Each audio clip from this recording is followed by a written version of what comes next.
Hey everyone, so today we're going to be talking about how to read poetry. We'll be reading all sorts of literature in this class, but the first thing that we're going to encounter is poetry. And a lot of people come to me and say, I've either not had a lot of experience with poetry in the past, or reading poetry feels like reading a foreign language. This video is going to be really helpful for those of you who are not super familiar with reading poetry and how we can start trying to gain some understanding and turning our kind of feelings of confusion or curiosity or even like disgust with poetry into something like understanding and acceptance and maybe even enjoyment of it. So, poetry strikes people as that it ought to be easy, or the reason that I assign it in this class is that it's short. Because they are very compressed. One person described it as like literature with all the water wrung out of it. That's one of my favorite ways of talking about poetry. Um, it's shorter than most stories or poems, usually, although that is not always the case. But it is difficult. Because of that compression, it can really feel like reading a foreign language. And if you throw in that some of the poems we read will be written by people from other cultures or people from points in time that we don't have a lot in common with or don't feel like we have a lot in common with, it can really be frustrating or confusing. We're really used to reading in prose form, narrative form, particularly, where things have a beginning, a middle, and an end. We have a language for thinking about it. We have a vocabulary like conflict, protagonist, antagonist, setting.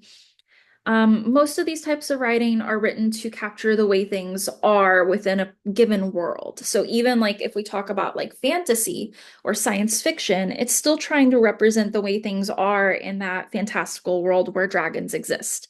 Um, but poetry is not like this. Poetry is not trying to capture the way things are.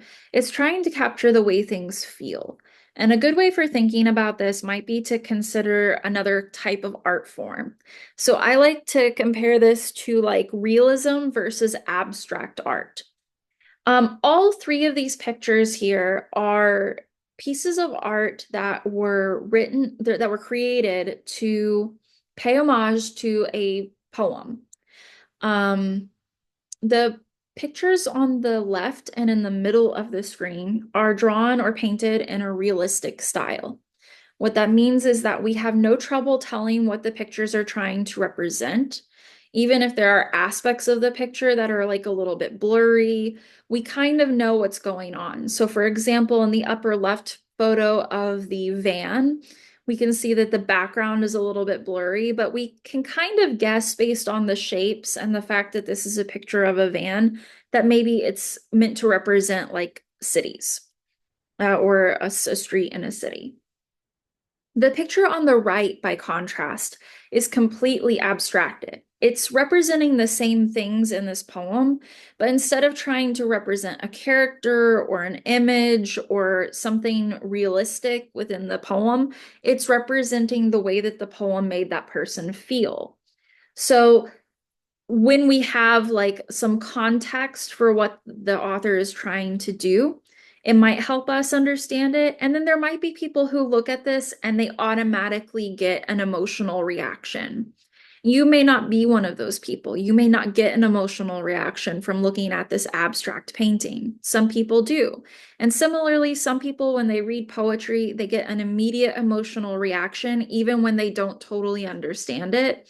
And some people read poetry and they have to have some context before they can even begin to appreciate the poem. So, how we get that context is by developing a vocabulary that helps us understand poems better. So, first, I'm going to go through the poem Text by Carol Duffy, and I'm going to go over some very common types of terms that can help us understand the anatomy of a poem. So the first thing I want to go over are stanzas, lines, and line breaks. Now, in a story or a novel, we would have like larger to smaller parts of that anatomy of the story. So, for example, in a novel, we would have the novel itself. We might have like sections within the novel. So there might be like a volume one, volume two, volume three kind of thing going on. We might have chapters. Then we have within those chapters, we might have subsections, or we might not. We might have within those subsections, we may have paragraphs, and within those paragraphs, we have sentences. And then if you really want to get gnarly about it, you can break down sentences by their grammatical parts. But pretty much like we break things down by, chapters, um, chapters, paragraphs, sentences. Well, a poem isn't necessarily going to have sentences or paragraphs. Sometimes they're not even grammatically correct. Some poems do have sentences within them, but we don't refer to them as such. Instead, we refer to them as lines. So you can see that in this poem, we have multiple stanzas, which are groups of lines that are composed of 2 lines each. So 1, 2, 3, 4, 5, 6, 7 stanzas. Each of those stanzas is 2 lines. That is helpful for us because a poem can look like anything. It can be shaped like something on the page, like a vase. It could be, it could have weird indents all throughout. You could have one word on a line, or you could have a really long sentences that go from one side of the page to the other side of the page. And each one of those, lines is considered, even though it is taking up a space like a paragraph, is considered its own line within that stanza. So the choice that an author makes to create a line break, or where a line separates and becomes a new line, is very significant. It's a very deliberate choice that they're making. So you can see, for example, in the last stanza, there's what we would maybe think of in prose as a sentence. Nothing my thumbs press will ever be heard. But in a stanza within a poem, those things are each on their individual lines. And the choice to break that line at nothing my thumbs press and create a new line at will ever be heard is called a line break. So that is one of the first choices that a author makes. We also can see in here some metaphors and similes. So we have a metaphor in stanza 5, where it says, the codes we send arrive with a broken cord. So this is a comparison, a direct comparison, that is comparing the codes that the texts that we send to codes. We also have in the first stanza a simile. I tend the mobile now like an injured bird. This is a comparison using like or as. I tend the mobile now like it is an injured bird. Both the metaphor in stanza 5 and the simile in stanza 1 are really deliberate choices that the author is making. They could compare these things to anything. The fact that they're choosing to compare them to these specific things is what gives them significance. So I tend the mobile now like an injured bird indicates that the writer is thinking of their phone as something that needs very careful, cautious, focused attention. The comparing a text to a code implies a secret language. There's also alliteration in stanza 5. The codes we send arrive with a broken chord. Alliteration, as I will describe in the next slide, is another way of drawing attention to something. And basically any figurative language or poetic language that the writer uses, like alliteration, is their attempt to draw attention to something, to make you stop and think for a moment. This can be really frustrating to some people because in stories and in books, we often don't have to stop and think. Things are what they say they are. But in a poem, the point of it is to think and try to puzzle out what you think the person means when they say those things. So as I said, alliteration is repeated consonant sounds at the beginning of words placed near each other or next to each other. In that example, it was the k sound in codes and chord. But a more famous example is Peter Piper picked a peck of pickled peppers. That obviously took a lot of work for whoever created that to come up with that. They're trying to draw our attention to it with all of that work that they put in. Slim pinion swallows sweep and pass gives us an S sound. And you can think also of the way that sounds might remind you of other things. Like in this case, maybe the sound of birds passing through the trees. The barbarians broke through the barricade also gives us a very harsh sound. So that can be drawing our attention maybe to the harshness of the barbarians. Now, a lot of poems will have a rhyme or a rhyme scheme. This is another thing that the poet is putting a lot of work into if it exists.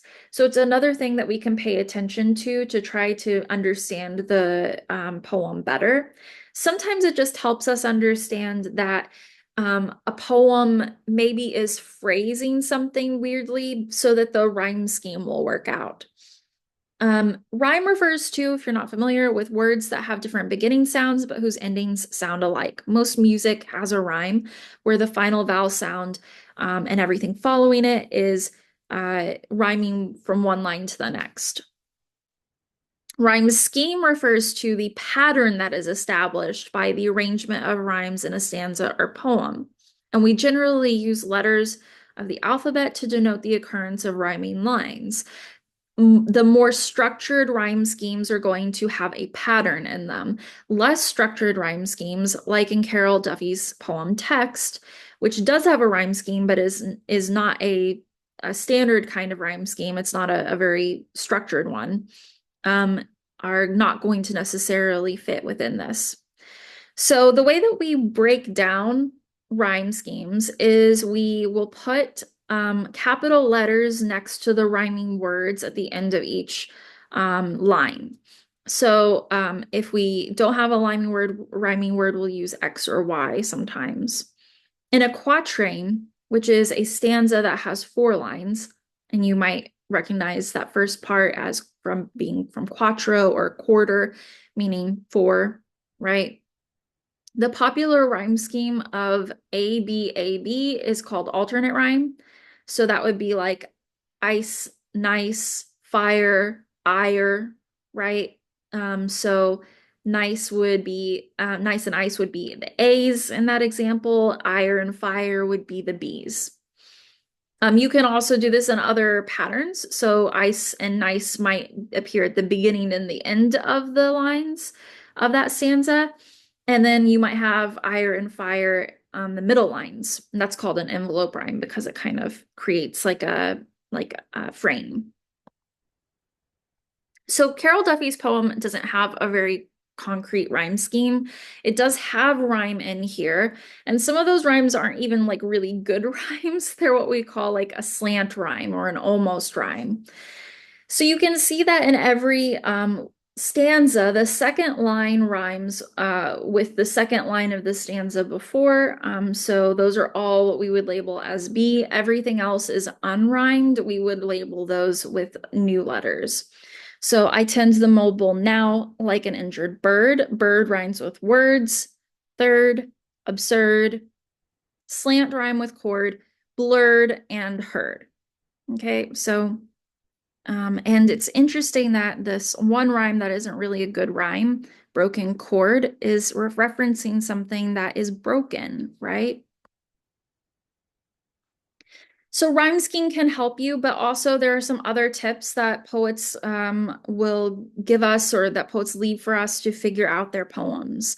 The first thing is to start and end with the title. Read the title before you start reading. Think about what it could mean, and then read it at the end after going through the poem. Think about, for example, Carol Duffy's text. What could that mean, right? There are a lot of definitions to the word text. One of those definitions is the way that I'll be using it throughout this course to refer to something written. But you can also think about it in terms of a mobile device, the text messages that we send to each other. You could also think about it in terms of context or things like that. Focus on first impressions. When you read through the poem, think about how it strikes you at first once you finish reading it. Does it feel like a story? Then it might be a narrative poem, and you can look for things like characters and a plot to help ground you. If it feels more like a snapshot of a moment in time, that's also a helpful thing to know. If it feels like an abstract painting, you know that you have a little bit of work to do to figure out what it means. Think also about your feelings. Does the poem have a particular vibe to it? Do you end the poem feeling like you're supposed to be sad or happy or encouraged or hopeful or inspired? And then go back through the poem and figure out what words were cluing you into that vibe. Those might be really important words for figuring out what the poem means. Finally, if there's any unfamiliar vocabulary or references, also called allusions, that the author is making, you're going to need to take some time to look them up and revisit the poem. I highly recommend that you have on your phone an app like a thesaurus app or a dictionary app, or have that bookmarked on your computer so that as you're reading through these poems, you can quickly look things up that you're not familiar with. Unlike short stories or novels, poems are meant to be read again and again. Almost nobody understands a poem on their first go run through it, including myself. You want to read it once for pleasure to kind of get a sense of your first impressions, what you think it's about, how you're feeling, and then read it again to pick it apart, figure out what are the different literary devices, how is it organized, what thought process did the writer go through to create this, and then read it a third time to pull it back together to try to get a meaning from it. If you're trying to read poems once and you're walking away and saying, I'm frustrated, I'm confused, I don't understand, and you stop there, you really won't ever learn how to read poetry and enjoy it. But if you're willing to engage with a poem and recognize that it doesn't always have a deep meaning, but instead might be just trying to get you to think differently about an idea, an image, or a moment in time, if you're willing to sit with it and sit with that discomfort, then you're probably going to end up in a really good place at the end of this class where you can engage with poetry and not only understand it, but potentially even enjoy it. We will be reading a lot of poetry in this class. Like, you should brace yourself for that. There's a lot of poetry here. We will discuss many more features of poetry throughout the semester that might help you understand it better. And I want you to remember that it's not our goal to be experts right away, but to feel more comfortable with poetry at the end of the class than we do today. I do assure you, though, that if you use these tips in this video, that you're going to be giving yourself a much better chance of ending that class more comfortable. And if you don't do these things, you're probably going to feel much the way you do right now. So that is my challenge to you, is to start trying these things out, looking for these clues that the writers give you in your own, in your reading while you're going through these poems. So I'm going to end every one of these videos with an extension challenge. This is your opportunity to um, do something that will potentially pay off at the end of the class, with you being able to maybe make a little bit of a higher grade or boost your grade. And this extension challenge for this week is to check out what other poets have to say about poetry.